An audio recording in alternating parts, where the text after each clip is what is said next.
My name is Scientist Ellie, and for 8 years, I dedicated my life to science, conducting countless experiments and encountering bizarre cases. But the incident I'm about to share changed everything. It was my final case, the one that forced me to resign. It began on a peaceful Sunday evening in June 2016. I was sipping tea at home, enjoying a rare moment of calm, when I heard my dog barking frantically outside. Alarmed, I rushed out and saw him darting toward the bushes. I followed, my heart racing. Moments later, a chilling yelp pierced the air as if something had attacked him. When I reached the spot, my dog was gone, only bloodstains marked the ground. Panic surged through me. I sprinted back to the house and woke my husband, explaining the situation in a trembling voice. He grabbed his rifle and we ventured out together, determined to find answers. As we searched the area, an eerie silence enveloped us. Then, in the dim light, we saw it, a strange, otherworldly creature, like something from a science fiction nightmare. Its form was alien, unsettling, with an unnatural glow. My husband, shaken but resolute, aimed his rifle. We chased the creature, our footsteps crunching in the dark, until we stumbled upon a surreal sight. A UFO, hovering silently, surrounded by more of these bizarre beings. Fear gripped us, but curiosity burned in me. This was unlike anything I'd ever studied. My husband, overcome with terror, fired a shot. The bullet struck one of the creatures in the leg, and chaos erupted. The others fled into the UFO, which vanished into the sky with a deafening hum, leaving the injured alien behind. Seizing the moment, we captured it. Though it struggled weakly, its wound kept it from doing much harm. My scientific mind raced. This was a chance to study something extraordinary. Despite my husband's hesitation, I convinced him to help me take the creature to my lab for research, rather than turning it over to the police. We secured it in a sturdy cage, unsure of what lay ahead. The night was heavy with tension as we stood over the captured alien, its strange form slumped in the cage. My husband was uneasy, his eyes darting between the creature and the bloodstains outside. I could see his fear, but my scientific curiosity overpowered my own. This was a once-in-a-lifetime opportunity, an extraterrestrial being in my hands. I insisted we take it to my laboratory instead of alerting the authorities. My husband protested, his voice tight with worry, but I persuaded him, promising we'd be cautious. We reinforced the cage, ensuring it could hold the creature, and planned to transport it at dawn. As we waited, I couldn't stop thinking about the possibilities. What could I learn from this being? Its biology, its origins, everything about it screamed discovery. My husband, however, was focused on the danger. He kept his rifle close, his hands trembling slightly. I tried to reassure him, but the image of my missing dog and the blood on the ground haunted me. What had this creature done? Was it alone, or were others watching us? The night passed in uneasy silence, broken only by the occasional rustle outside. When morning came, we loaded the cage into our truck. The alien was still, its breathing shallow, but I could feel its presence, like a weight pressing on my chest. As we drove to the lab, strange noises began emanating from the cage, scratching, thrashing, as if it was trying to break free. My heart pounded. The cage rattled violently, its metal groaning under the strain. My husband swerved, shouting for me to do something. Thinking quickly, I grabbed a heavier, reinforced cage from the back of the truck. With effort, we transferred the creature just as the first cage began to buckle. It was a close call, but we made it to the lab without further incident. The alien grew quiet again, its eerie eyes fixed on me. I felt a mix of fear and exhilaration. This was uncharted territory, and I was determined to uncover its secrets. But as we carried the cage inside, I couldn't shake the feeling that we were making a terrible mistake, one that would cost us dearly. The laboratory was my sanctuary, a place where I'd spent years unraveling the mysteries of science. But as we brought the alien inside, it felt different, cold, foreboding.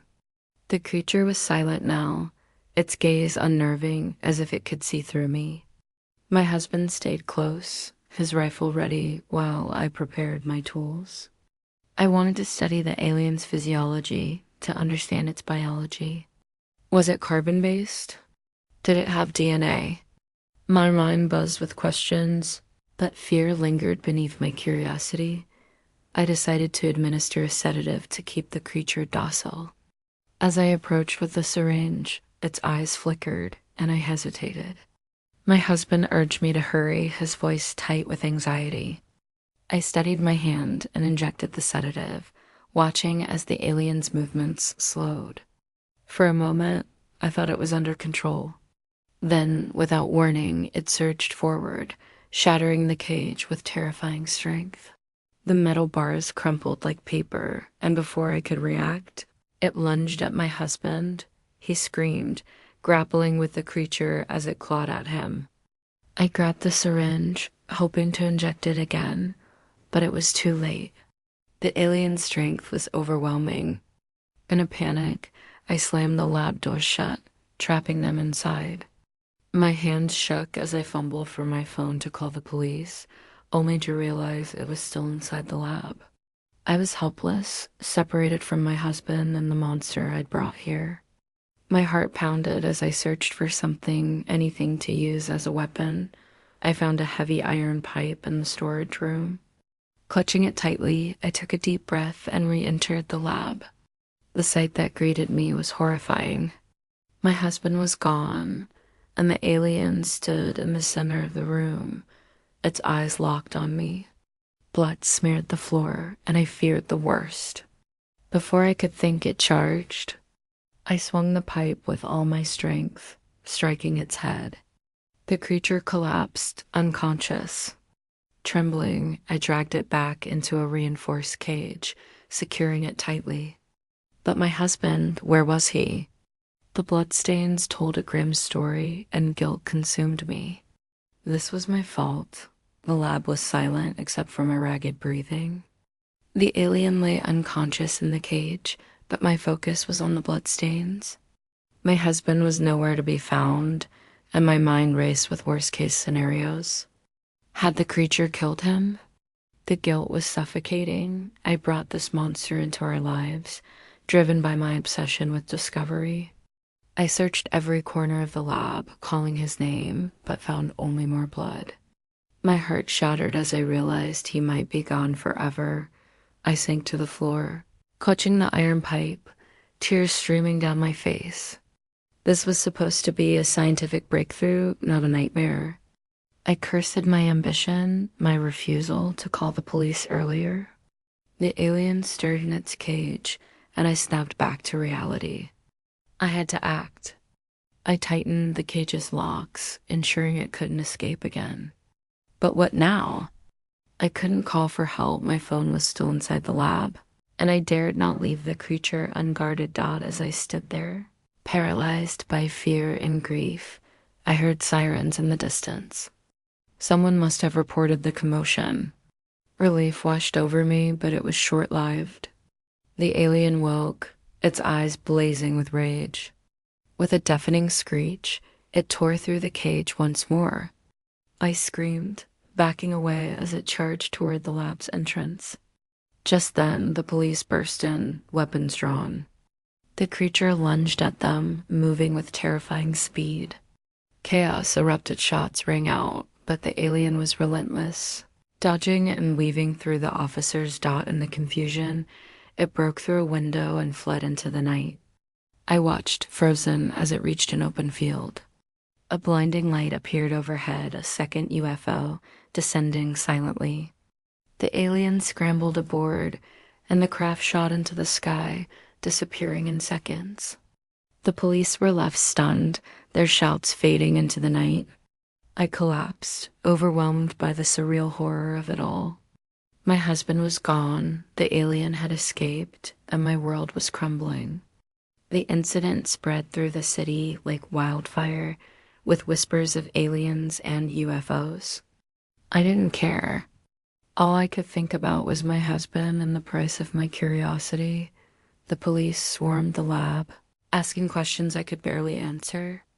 My mind was consumed with guilt and grief, replaying the moment the alien attacked my husband. The bloodstains haunted me, a cruel reminder of my failure. Reporters began to gather outside, drawn by rumors of an alien sighting. I ignored them, retreating into the lab, desperate for answers. As I stood among the wreckage, a faint sound broke the silence, a groan.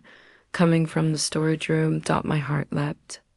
I ran toward the sound, shoving debris aside. There, crumpled in a corner, was my husband, bloodied but alive. Relief flooded through me, though his injuries were severe. His face was pale, his breathing shallow, but he was here. I cradled him, tears streaming down my face, whispering apologies. I thought I'd lost him forever. The alien must have dragged him into the storage room during the chaos, leaving him for dead. I called for an ambulance, my voice shaking as I explained the situation. The paramedics arrived quickly, stabilizing him and rushing him to the hospital. I followed, clutching his hand, praying he'd pull through. At the hospital, doctors worked tirelessly, assuring me his injuries, though serious, weren't fatal. He'd been clawed and battered, but he was strong. As I sat by his bedside, I vowed never to let my ambition endanger him again. The city buzzed with stories of the UFO and the alien attack. Some called it a hoax. Others believed we'd encountered extraterrestrial life. I didn't care about their theories. My focus was on my husband's recovery and the weight of my decisions. The police questioned me repeatedly, but I kept details vague, unsure how to explain the truth without sounding insane. The lab was sealed off, deemed a crime scene, and my research was put on hold indefinitely. As days passed, my husband grew stronger, but I was haunted by what I'd done. Bringing the alien to the lab was a reckless choice, driven by my desire to push the boundaries of science. It had nearly cost me everything. I began to question my career, my purpose. Could I continue as a scientist after this? The answer was becoming clear, but I wasn't ready to face it yet. The police swarmed the lab, asking questions I could barely answer. My mind was consumed with guilt and grief, replaying the moment the alien attacked my husband. The bloodstains haunted me, a cruel reminder of my failure. Reporters began to gather outside, drawn by rumors of an alien sighting. I ignored them, retreating into the lab, desperate for answers. As I stood among the wreckage, a faint sound broke the silence, a groan. Coming from the storage room, my heart leapt. I ran toward the sound, shoving debris aside. There, crumpled in a corner, was my husband, bloodied but alive. Relief flooded through me, though his injuries were severe. His face was pale, his breathing shallow, but he was here. I cradled him, tears streaming down my face, whispering apologies. I thought I'd lost him forever. The alien must have dragged him into the storage room during the chaos, leaving him for dead. I called for an ambulance, my voice shaking as I explained the situation. The paramedics arrived quickly, stabilizing him and rushing him to the hospital. I followed, clutching his hand, praying he'd pull through. At the hospital, doctors worked tirelessly, assuring me his injuries, though serious, weren't fatal. He'd been clawed and battered, but he was strong. As I sat by his bedside, I vowed never to let my ambition endanger him again. The city buzzed with stories of the UFO and the alien attack. Some called it a hoax. Others believed we'd encountered extraterrestrial life. I didn't care about their theories. My focus was on my husband's recovery and the weight of my decisions. The police questioned me repeatedly, but I kept details vague, unsure how to explain the truth without sounding insane. The lab was sealed off, deemed a crime scene, and my research was put on hold indefinitely. As days passed, my husband grew stronger, but I was haunted by what I'd done. Bringing the alien to the lab was a reckless choice, driven by my desire to push the boundaries of science. It had nearly cost me everything. I began to question my career, my purpose. Could I continue as a scientist after this? The answer was becoming clear, but I wasn't ready to face it yet. My husband's recovery was slow but steady. Each day, I sat by his hospital bed, holding his hand, grateful he was alive. The doctors were optimistic, but the scars, both physical and emotional, would remain. The incident had changed us both. I couldn't shake the image of the alien breaking free, its glowing eyes filled with malice. My lab, once a place of discovery, now felt like a tomb of my mistakes. The police investigation continued, but the lack of evidence. The alien was gone, the UFO vanished, left them frustrated. They labeled it an unexplained event, and the case began to fade from public attention. The media, however, wouldn't let it go. Headlines screamed about alien invasions, and my name was dragged into the chaos. Colleagues I respected for years began to distance themselves, unsure whether to believe the rumors or pity me. I avoided their calls, retreating into my guilt. My career, built on years of rigorous research, was unraveling. I couldn't bring myself to return to the lab, knowing the bloodstains and broken equipment awaited me at home. I tried to focus on my husband's needs, but my mind kept replaying the events. Why had I insisted on studying the alien? Why hadn't I called the police immediately? My scientific curiosity, once my greatest strength, had become my downfall. I began to question everything, my choices, my passion for science, even my identity as a scientist. My husband, sensing my turmoil, tried to comfort me, but his own trauma made it hard. We were both healing, but the wounds ran deep. One evening, as I sat by his bedside, he squeezed my hand and said, "Ellie, we survived. That's what matters." His words were a lifeline, pulling me back from despair. I realized that my need to understand the unknown had blinded me to what truly mattered, our safety, our love. Science had been my life, but it wasn't worth losing him. I began to consider a future without the lab, without experiments. The thought terrified me, but also felt liberating. I wasn't ready to make a decision yet, but the seed was planted. I needed to find a way to move forward, to reclaim my life from the shadow of that night. Weeks passed, and my husband was finally discharged from the hospital. We returned home, but it didn't feel the same. The backyard, where my dog had vanished, was a constant reminder of that night. I avoided it, keeping the curtains drawn. My husband tried to resume normalcy, but I could see the fear in his eyes whenever we spoke about the incident. We never mentioned the alien directly. It was too raw, too surreal. Instead, we focused on small things, meals, walks, quiet evenings together. But the weight of my guilt lingered. My lab remained closed, under investigation. Colleagues reached out, offering sympathy or curiosity, but I couldn't face them. The scientific community was abuzz with speculation about the alien incident, and I was at its center. Some dismissed it as a hoax, while others begged me for details, hoping to publish papers on extraterrestrial life. I ignored them all. My passion for science, once a fire, had dimmed to embers. I couldn't imagine returning to the lab, picking up where I'd left off. The cost had been too high. One night, unable to sleep, I sat at my desk, staring at my research notes. Years of experiments, breakthroughs, and discoveries, none of it felt meaningful anymore. I realized that my drive to uncover the unknown had blinded me to the risks. I'd put my husband in danger, lost my dog, and nearly lost my sanity. Science had been my identity, but now it felt like a betrayal. I began to draft a resignation letter, my hands trembling as I typed. The words were painful but necessary. I couldn't continue this way. I showed the letter to my husband the next morning. He read it quietly, then looked at me with understanding.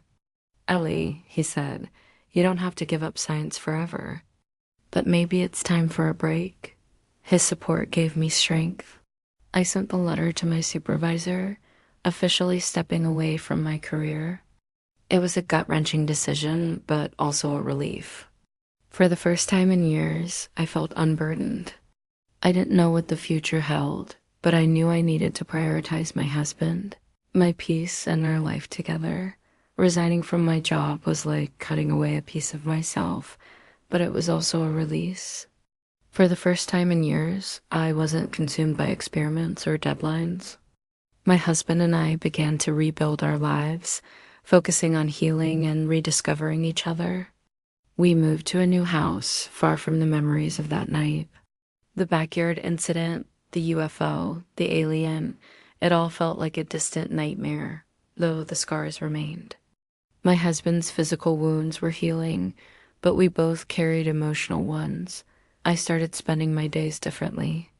Instead of poring over data, I gardened, read novels, and cooked elaborate meals. My husband joined me, and we found joy in simple moments, a shared laugh, a quiet walk. We adopted a new dog, a gentle retriever who brought warmth back into our home. Slowly, the shadows of that June evening began to fade. But I couldn't completely escape the past. News articles still mentioned the alien sighting, and curious strangers occasionally knocked on our door, seeking answers. I turned them away, determined to protect our peace. I also began to reflect on my career. Science had been my passion, but it had consumed me. I chased knowledge at the expense of everything else. Now, I wondered if I could find a balance, perhaps teaching or writing about science instead of conducting risky experiments. The idea intrigued me, that I wasn't ready to dive back in. For now, I needed time to heal, to be with my husband, to live without the weight of ambition. One evening, as we sat on our new porch, my husband took my hand. "Ellie," he said, "you're still a scientist, even without the lab. You'll find your way." His words struck a chord. Maybe he was right. Science wasn't just about experiments. It was about curiosity, wonder, and understanding. I could carry that with me even in a quieter life. For the first time, I felt hopeful. The alien incident had taken so much, but it couldn't take my spirit. With my husband by my side, I was ready to face whatever came next. Not as scientist Ellie, but as just Ellie, a woman reclaiming her life. Our new life took shape slowly, like a puzzle coming together. My husband returned to work, his strength returning with each passing day. I, on the other hand, embraced a slower pace. I started a small blog, writing about science in a way that felt safe, simple explanations of natural phenomena, reflections on curiosity. It wasn't the high-stakes research I was used to, but it kept my mind engaged. Readers responded positively, and I found joy in sharing knowledge without the pressure of a lab dot. The alien incident still lingered in the background. Occasionally, I'd receive emails from conspiracy theorists or UFO enthusiasts asking for details. I deleted them without responding. My husband and I had an unspoken agreement not to dwell on that night. We focused on the present, our new dog, our cozy home, our plans for the future. We even started talking about traveling, something we'd never had time for during my research days. One afternoon, while walking our dog, I passed a community center offering science workshops for kids. On a whim, I signed up to volunteer. Teaching young minds about the wonders of the universe felt right. Their wide-eyed curiosity reminded me of why I'd fallen in love with science in the first place. It wasn't about chasing the unknown at all costs. It was about inspiring others to ask questions and seek answers responsibly. My husband supported this new path. proud of my resilience. We grew closer, our bond strengthened by the ordeal we'd survived. Sometimes late at night, I'd wake from nightmares of glowing eyes and bloodstains, but he was always there, grounding me. I began to forgive myself, realizing that my mistake didn't define me. The alien, the UFO, they were part of a chapter that had closed. I was writing a new one, filled with purpose and love. As months turned into a year, I felt lighter. The weight of guilt was lifting, replaced by gratitude. I'd lost my dog, my career, and nearly my husband, but I'd gained perspective. Life wasn't about conquering mysteries. It was about cherishing what mattered. With my husband's hand in mine, I was ready to face the future, not as a scientist chasing the unknown, but as a woman embracing the known love, hope, and peace. A year after the incident, I stood in our garden, watching the sunset with my husband and our dog by my side. The sky was clear, free of mysterious lights or ominous hums. I'd come a long way from the scientist who'd risked everything for a glimpse of the unknown. That Ellie was gone, replaced by someone who valued the present over the pursuit of answers. My husband, now fully recovered, smiled at me, his eyes reflecting the warmth of the fading light. We'd survived a nightmare and emerged stronger. My volunteer work at the community center had blossomed into a passion. Teaching kids about science without the danger of extraterrestrial experiments brought me joy I hadn't expected. I'd also started writing a book, a memoir blending science and personal reflection. It wasn't about the alien or the UFO. It was about rediscovering purpose after loss. Publishers were interested, and I felt a spark of excitement for this new chapter. The world had moved on from the alien incident, the headlines faded, and the conspiracy theories quieted. I was grateful for the anonymity. My husband and I planned a trip to the coast, a chance to celebrate our renewed bond. We laughed more now, found joy in small moments, a shared meal, a walk with our dog, a quiet evening at home. These were the things that mattered, the things I'd nearly lost. Sometimes, I'd catch myself wondering about the alien, where it came from, what it wanted. But I'd push those thoughts away. Science would always be part of me, but it no longer defined me. I'd learned that some mysteries weren't worth solving, not at the cost of those I loved. My husband's survival was a miracle, one I'd never take for granted.